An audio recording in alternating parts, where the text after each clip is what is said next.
Baiklah, kita ketemu lagi dalam kuliah daring, kuliah online, mata kuliah intermediary business management.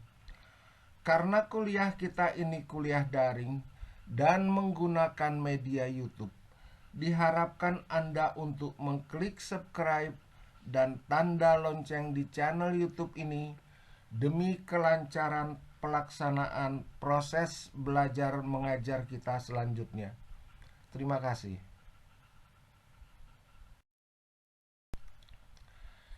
Mata kuliah Intermediary Business Management, kuliah ke-11, Intermediary Business di sektor angkutan laut. Transportasi laut. Transportasi laut bagi bangsa Indonesia memiliki peranan yang sangat penting untuk pertumbuhan ekonomi, aktivitas warga negara, interaksi perdagangan nasional dan internasional, pendistribusian barang dan komoditi, mobilisasi warga, pemerataan pembangunan, dan lain-lain. Kapal sebagai simpul bangsa dari luas laut yang diperkirakan sekitar 5,9 juta kilometer persegi dan sekitar 17.000 pulau.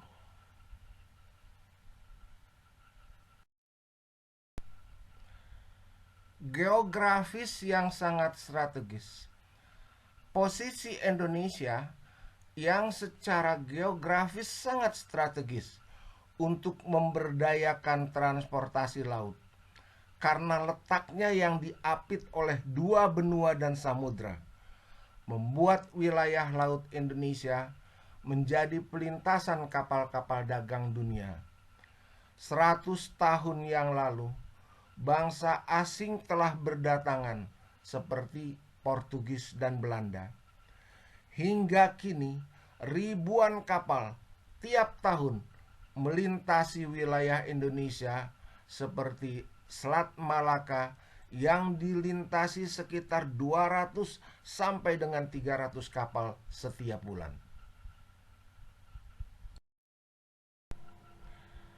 Peluang angkutan laut. Peluang dan tantangan ini belum dapat dikuasai bangsa Indonesia sepenuhnya. Karakteristik transportasi yang high cost, high risk, high techno barangkali yang menjadi dasar permasalahan bangsa Indonesia. Ratusan kapal yang berniaga di wilayah perairan Nusantara merupakan kapal charter atau sewa dari negara lain, dan kebanyakan perusahaan pelayaran tidak memiliki kapal satupun. Perusahaan pelayaran, perusahaan yang melakukan jasa angkutan laut disebut sebagai perusahaan pelayaran, shipping lines. Jenis usaha shipping lines terdiri dari dua kategori. Satu, pelayaran dalam negeri, kedua, pelayaran luar negeri. Pelayaran dalam negeri merupakan kegiatan pengangkutan barang yang beroperasi terbatas pada antar pelabuhan dalam satu negara. Misalnya pelayaran antar pulau di Indonesia dengan fisik kunjungan liner atau reguler, berkunjung secara tetap atau teratur, maupun secara tamper, berkunjung secara tidak tepat dan tidak teratur.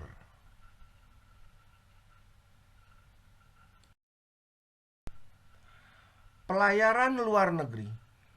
Pelayaran luar negeri merupakan kegiatan pengangkutan barang yang beroperasi antar pelabuhan dalam negeri dengan luar negeri dengan sifat kunjungan liner atau reguler dan tramper. Perusahaan yang terkait dengan industri pelayaran Beberapa perusahaan terkait dengan industri pelayaran adalah: satu, perusahaan bongkar muat, Stevedoring Company. Kedua, ekspedisi muatan kapal laut. Ketiga, perusahaan freight forwarding. Keempat, keagenan pelayaran. Kelima, perusahaan marine cargo surveyor. Keenam, broker kapal, dan lain-lain sebagainya.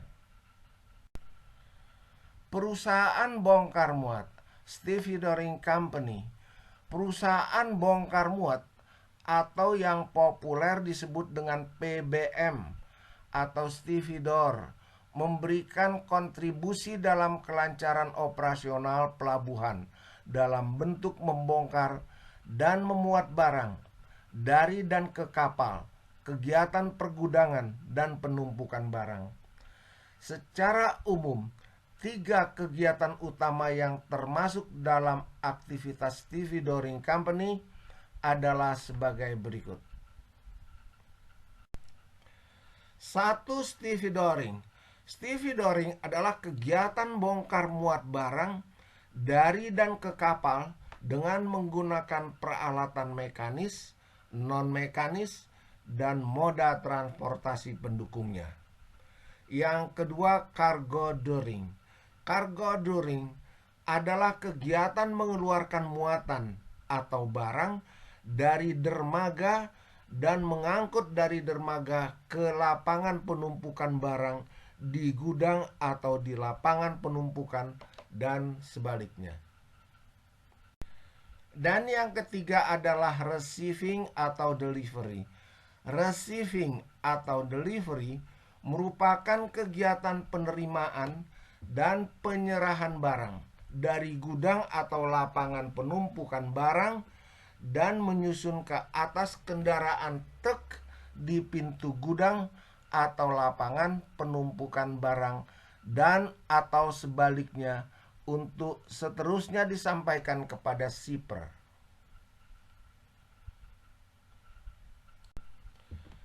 Perusahaan EMKL. EMKL, perusahaan ekspedisi muatan kapal laut, adalah perusahaan yang bergerak dalam pemberian jasa untuk kepentingan pemilik barang, shipper atau consignor dengan lingkup pekerjaan. 1. Pengurusan dokumen, custom clearance, dan dokumen lainnya yang diperlukan. Kedua, penerimaan muatan yang diangkut dari pemilik barang untuk diserahkan kepada pihak pengangkut. Dan yang ketiga, penerimaan muatan dari pihak pengangkut untuk diserahkan kepada pemilik barang.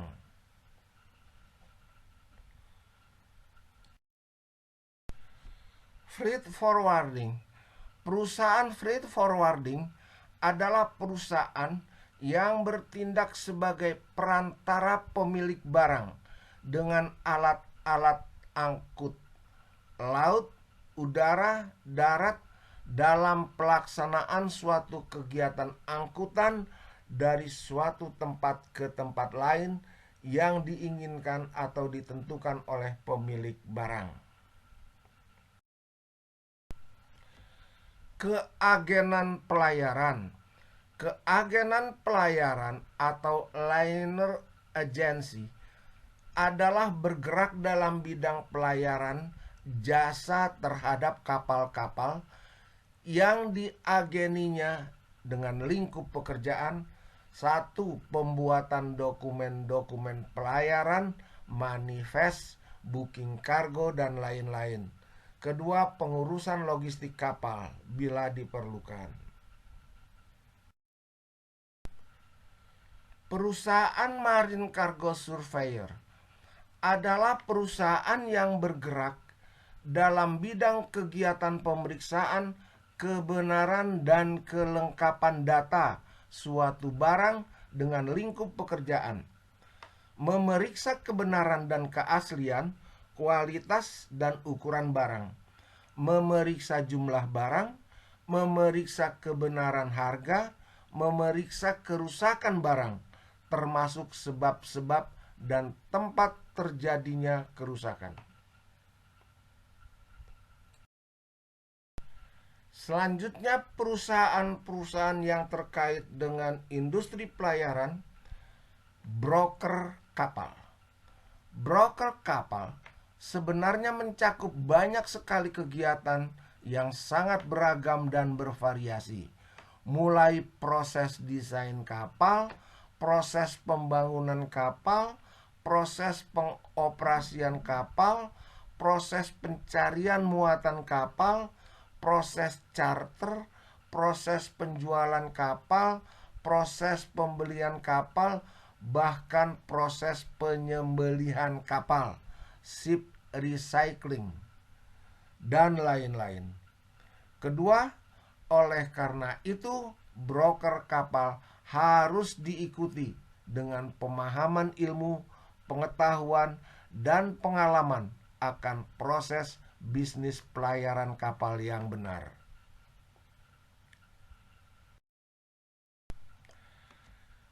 Ketiga, broker kapal yang lebih terorganisir menyebut dirinya sebagai agen kapal dan bukan semata-mata sebagai perantara saja.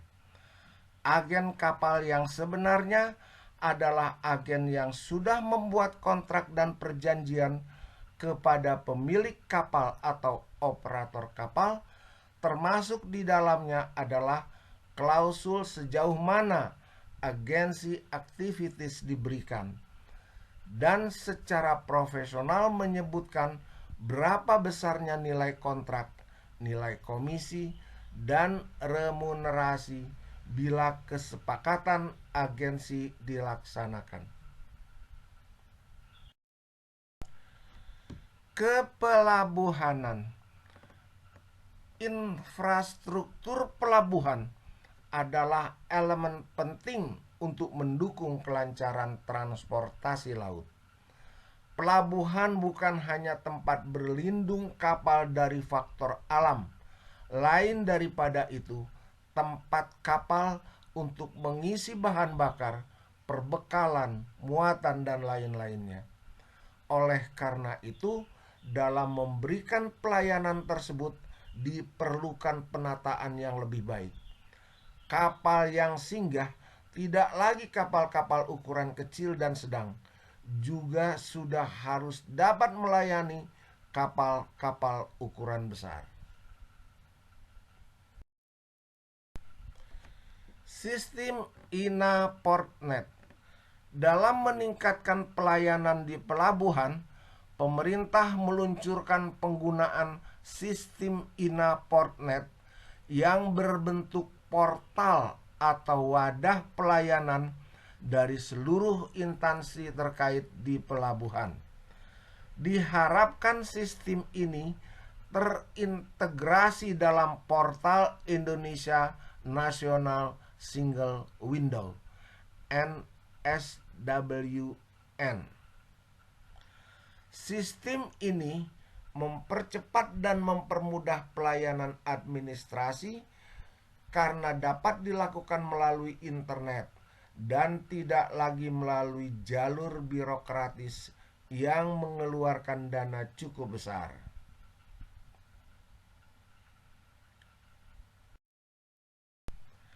Sistem INA Portnet mempercepat aktivitas kapal dalam melakukan kegiatannya. Pelabuhan dapat meningkatkan kinerja dan efisiensi pelayanan. INA Portnet telah diuji coba di Pelabuhan Tanjung Priuk, Pelabuhan Tanjung Perak, Tanjung Emas, dan Pelabuhan Belawan. Disrupsi di sektor angkutan laut. Kemajuan teknologi dan teknologi informasi di sektor angkutan laut sudah tidak dapat dihindari. Pelabuhan di Hong Kong kini sudah minim menggunakan pekerja harian. Yang ada hanya bagian kontrol yang dilakukan 1-2 orang. Kontainer diangkut pakai krin dengan sistem komputerisasi yang dikontrol dan didata lewat controller dengan sistem pembacaan yang canggih dari big data. Kapal otonom dan disrupsi sektor maritim. Terdapat sebuah kemajuan pesat dalam bidang kapal laut tanpa awak atau yang sering disebut kapal otonom. Layaknya mobil yang dapat berjalan sendiri tanpa sopir. Ternyata industri perkapalan juga bergerak menuju arah yang sama. Kapal ukuran raksasa yang mengangkut logistik dapat bergerak dari satu pelabuhan ke pelabuhan lain tanpa nakoda manual sama sekali. Seluruh sistem diatur menggunakan kendali jarak jauh. Bahkan terdapat teknologi kecerdasan buatan artificial intelligence untuk mengarahkan kapal sampai ke titik yang diinginkan. Pengembangan teknologi kapal otonom. Teknologi kapal otonom telah dikembangkan secara masif dalam beberapa tahun terakhir. Pada 2019, beberapa proyek pengembangan MASS Maritime Autonomous Service Ship telah dikembangkan dan salah satu yang paling terkenal adalah MV Yara Birkeland. Kesuksesan pengembangan kapal otonom membuka perdebatan terkait regulasi karena kapal otonom merupakan hal yang baru di dunia maritim.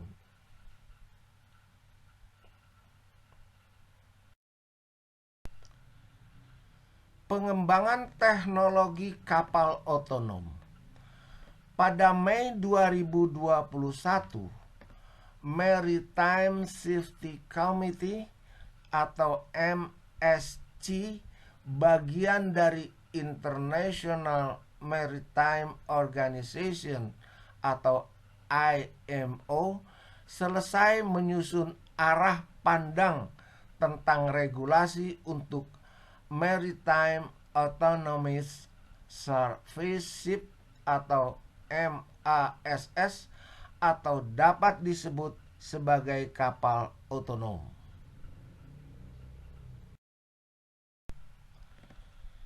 Regulasi untuk kapal otonom. Norwegia sebagai salah satu negara anggota Organisasi Maritim Internasional bahkan sudah membuat regulasi untuk mengakomodasi perkembangan kapal otonom. Garis besar kapal otonom tertuang dalam regulatory scoping, sehingga menjadi petunjuk bagi negara lain untuk mengadopsi aturan kapal otonom sesuai konteks lokal.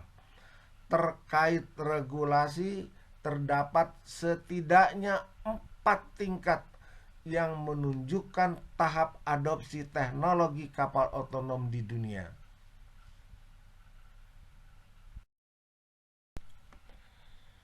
Tingkat pertama adalah kapal berawak dengan proses otomatis dan alat dukung pengambilan keputusan.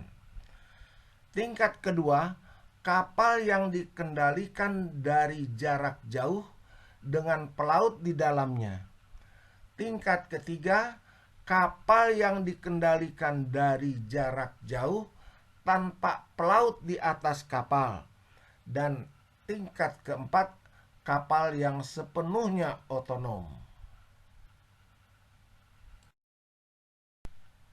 Demikianlah kuliah kita yang ke-11 pada hari ini untuk mata kuliah Intermediary Business Management. Akan kita lanjutkan nanti pada kuliah-kuliah berikutnya. Semoga bermanfaat untuk kita semua. Sekian dan terima kasih. Kalau Anda suka, Anda senang, jangan lupa untuk klik subscribe, klik tanda lonceng, dan share. Sekali lagi, terima kasih.